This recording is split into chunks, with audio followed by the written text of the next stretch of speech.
So remember how I had a robotic snowblower that did my driveway this winter? Well, look at that. Now we've taken the snowblower part off and it's a robotic Yarbo lawnmower. I'm Zachary Fowler, you're watching my extra channel, and today we're reviewing the robotic Yarbo lawn mowing unit that attaches to the main Yarbo unit. We loved the snow blowing unit, and I'm hoping we're gonna love this lawn mowing thing, because hey, if I got more time on my hands because I don't have to mow the lawn, then heck yeah. There's just one thing we have to do. Grant's already got it. He took it and unboxed it, put it together. That went together really well, right? Yeah. And then he ran it around the yard to plot out just to do the front yard. We figure we start right there. The backyard's kind of a swampy mess right now. I'm gonna go on to the app real quick here, and I'm gonna choose the height. What did Grant pick? 3 inches. He picked 3 inches. That sounds good. I think I'm gonna go with a checkerboard. It's not something I ever do when I mow the lawn myself. I'm just getting it done, go around and back and forth, get her done, right? Now I can actually have a fancy pattern. Grant recommended 3-point turn, right? Because 0 turn sounds good, but apparently it might tear up the lawn. And we do still have the studs on there, but I don't see any point in taking them off unless they start tearing up the lawn. Might help with a little bit of hills and different spots too, have more traction. So if it doesn't tear up the lawn, I'm not switching it back. That way we'll be ready for winter. I'm gonna go with 8 inches of overlap. So I don't see on here it says to do 2 passes, but I might be missing something. All right, so we brought it to the front yard plan and hit start now. There she goes. I feel like as I watch it, I mean, I know it does the thing and I don't have to do anything, but the same thing with the snow blowing. It was kind of like watching your kids mow the lawn. You want to get it there, and you're like, as a man, I'm like, no, go, no, nice clean pass. But the Yarbo comes back and it gets it. So I'm curious to see how well this hatch mark pattern ends up, and if it starts up and it does it all, or if it leaves like a little strip. So whenever I sent the kids back out there in the day, I'd come back out and there'd be strips here and there that were, you know, that wide that they missed. Let's see if the Yarbo can do better. Not sure what it's doing. I think maybe it's just going around the perimeter and getting a feel for the spot before it fires up, but it seems that's like it's wasting its time. It's wasting some battery life. But I did set it to do the inside first and then do the perimeter last. But just like the snow blowing, it always snow blowed around the outside edges first. And maybe that's what it's doing here, the same thing. We'll see if it fires up in a minute after it's done that around the edges. And how well it does with this spring grass, which is fairly soft. But as you can see, we've gotten a little bit behind. There's a lot of grass here. It's, I don't know, 8 inches. Let's see if it can go around a whole bunch and mulch it in pretty cleanly. Although while it's running the edges, maybe I should clean up some of these sticks, because it has a series of razor blades that spin and do the job. I don't know how well those razor blades are gonna stay sharp if it's got to mulch all this stuff in. It is super quiet. Like I'm up in my office sometimes working, and I've got somebody doing the mowing, and I'm trying to do voiceover, and I'm like, I'll take a break for an hour and a half and come back to it. This thing, I'll never know if it turns on and comes out and does its job until I come out the door and see it's already done the job. Well, you could sort of hear it from up here, but not a heck of a lot. And imagine if these weren't the super old windows, which look like they're about to single pane and about to fall out of their casings, I probably would hear even less. So if we're up here in the catch and cook kitchen and it's mowing out there,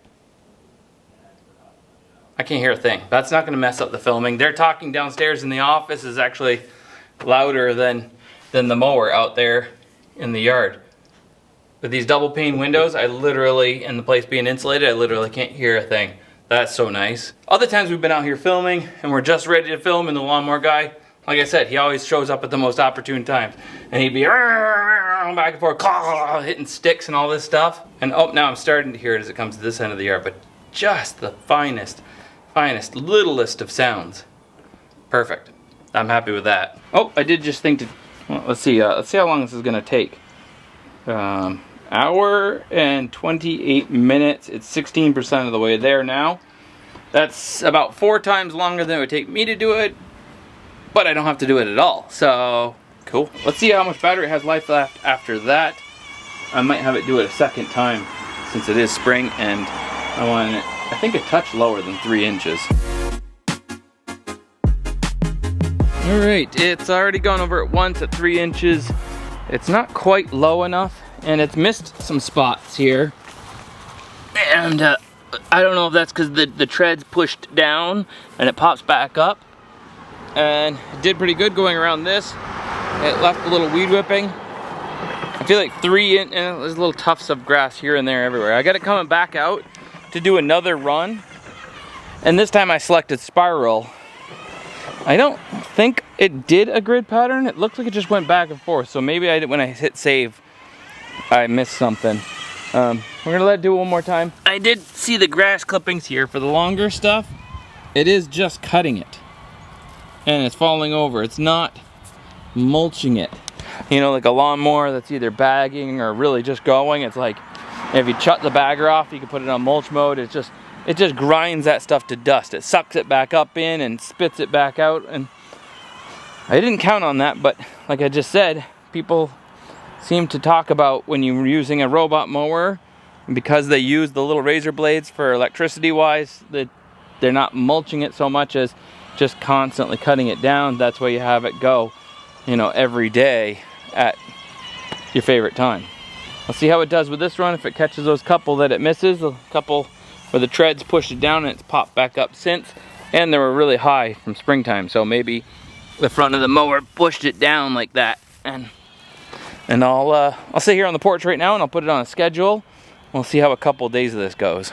All right, we're gonna schedule it for 12 o'clock every day, and let's see what a week's worth of operations does.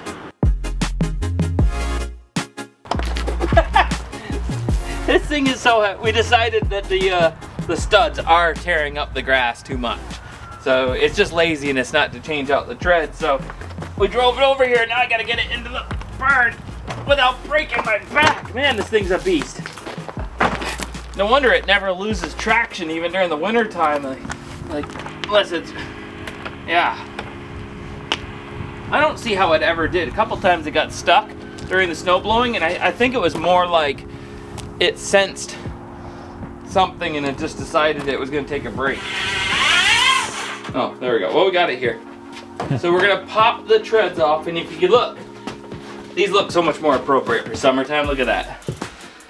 They're bigger blocks, and these are smaller for the snow with big old studs on them. See, nice thing about this is it's electric, so you don't have to worry about the gas leaking out.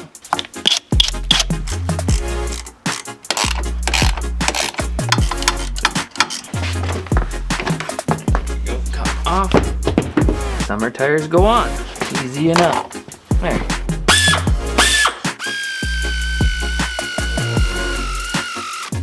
Flip it up.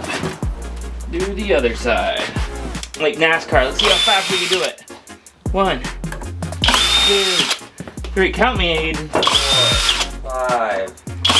Alright, never mind. That's distracting.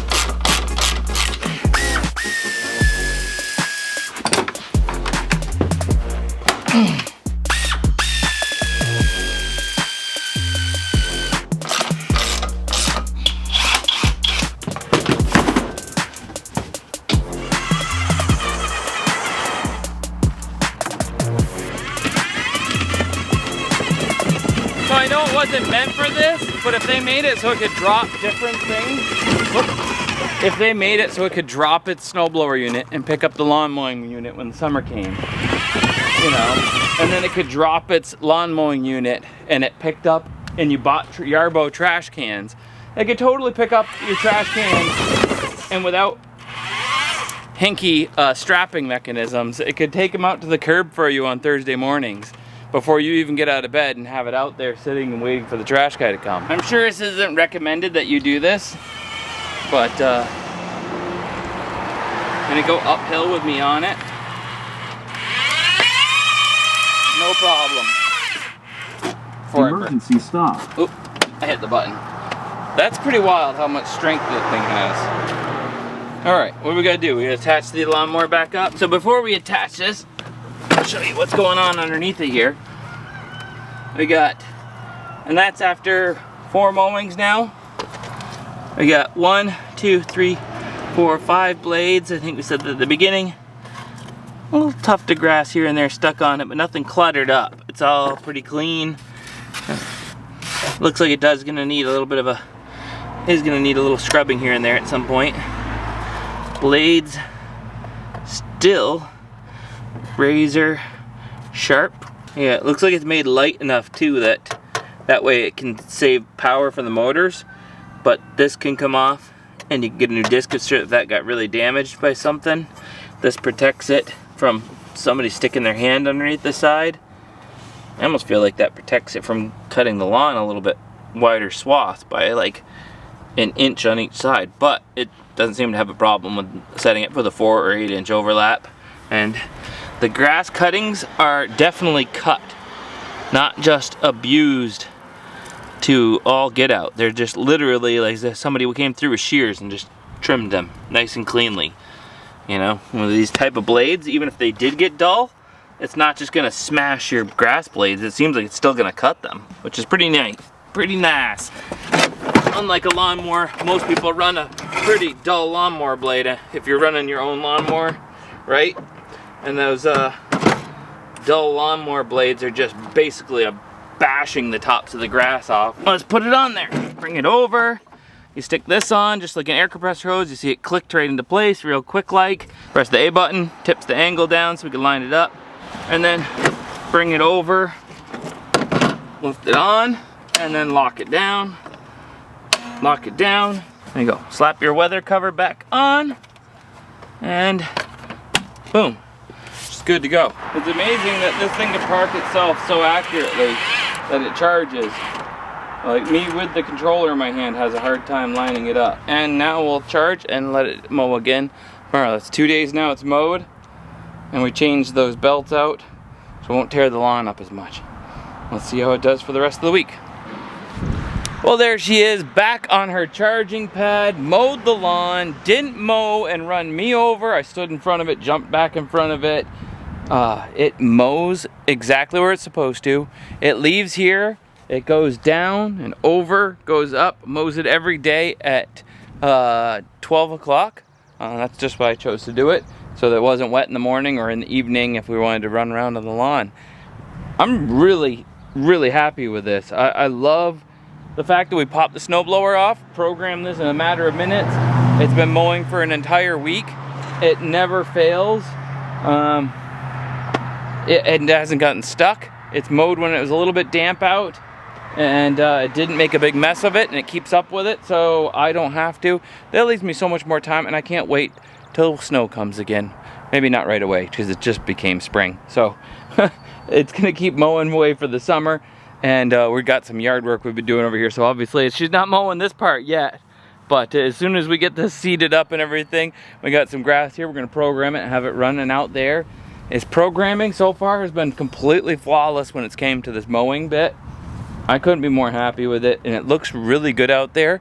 And they even have a new yard trimmer attachment, so that as it goes around, it can get all the edges.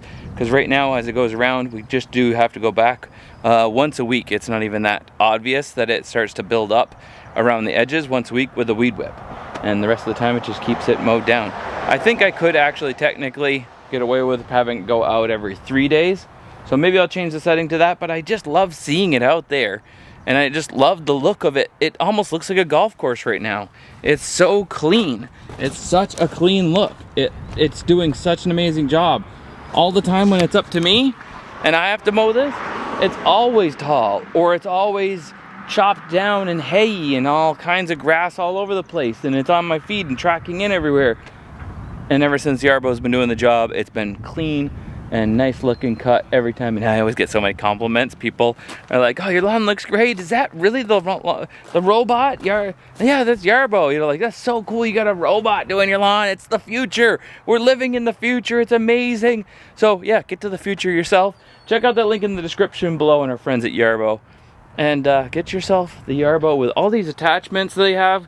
They have new ones coming out even for, like, I think there was a fertilizer, so it could spread or spray. It could, you know, with the fertilizer sprayer spreader type unit on the back to spray liquids, you could have it run and do, you know, defleeing your yard, you know, doing all kinds of amazing stuff. So you get 100% coverage. all kinds of new things coming out for it, for these modular attachments they have. Those were so easy to put on. I can't say any more about it, but we love it. And we can't wait to have more fun with it. Not even having more fun with it, just, I mean, doing all this so I can be out there having more fun doing even funner things, I guess. So, yeah, thanks for watching. We'll see you guys in the next one. Fowler out.